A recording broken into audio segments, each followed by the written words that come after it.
Hey, Secretary Buttigieg, thank you for making the time. I know Thank you. you're extremely busy right now. So let's jump right in. I'm wondering what your initial assessment is of the damage from Milton. I know it wasn't quite a worst case scenario, but what are the roads, airports looking like? That's right. A lot of our worst fears did not come to pass, but this is still a major event, and a lot of work is going on right now to assess how to safely reopen roads, airports, and ports. I just spoke to Florida's Secretary of Transportation. His department's doing excellent work and teaming up with our Federal Highway Administration. They have inspectors out in the field. The good news is the interstates are up and running. Major bridges in and out of the Tampa area also up and running, but there are some structures and roads that still need to be inspected. On the aviation side, of the 27 airports that have been reporting into us, roughly half are at least partially open. And we're going to continue to see, I think, many of those get back to something approaching normal as we go into tomorrow. But it really does depend airport by airport, and they're still assessing some of the damage there.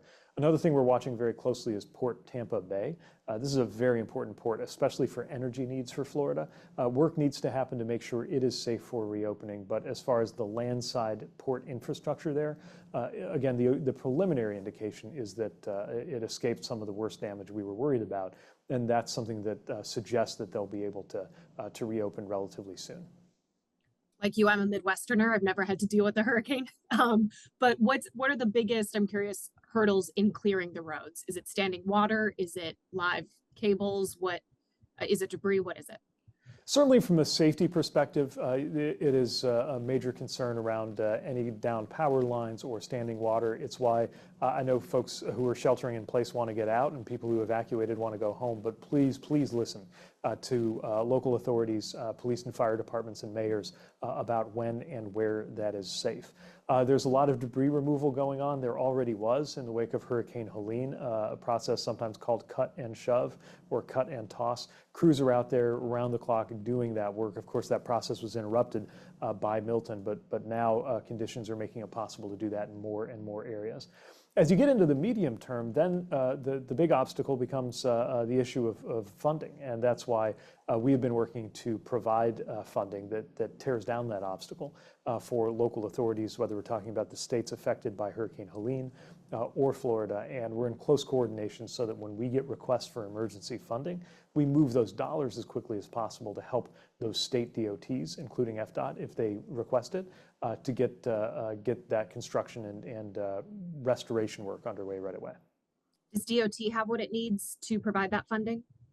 We do for now. We are below $200 million in our emergency relief account. That's enough to cover immediate needs and requests. But if you look at the pace they've been coming in, over the weekend we moved about $100 million to North Carolina, $32 million for Tennessee. We may get a request from Florida.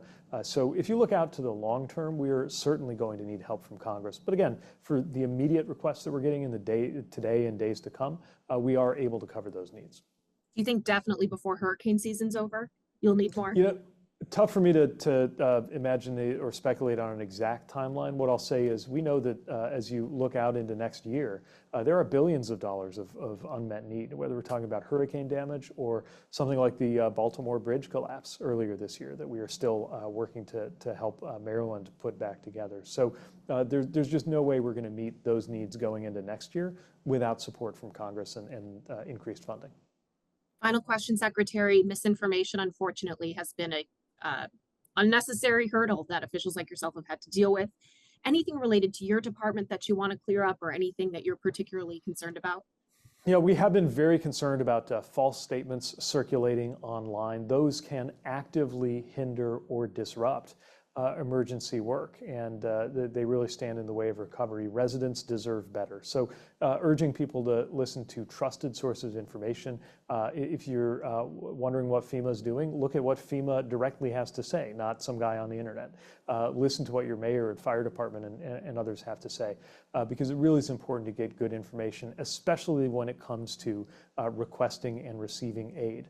Unfortunately, a lot of scammers come into the scene sometimes when you have a natural disaster. So again, make sure that you've got verified, trusted sources of information and know that everything we're doing is to help and support and facilitate recovery operations. That's literally why our folks are there in the first place, including the hundreds of US DOT personnel who are among the thousands of federal personnel who are in the Southeast helping with this response.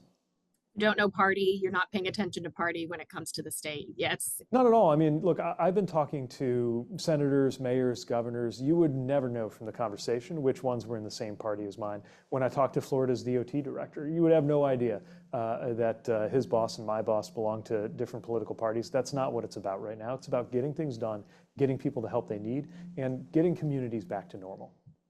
Thank you for your time, Secretary, and for your work. I appreciate it. Same here. Thank you.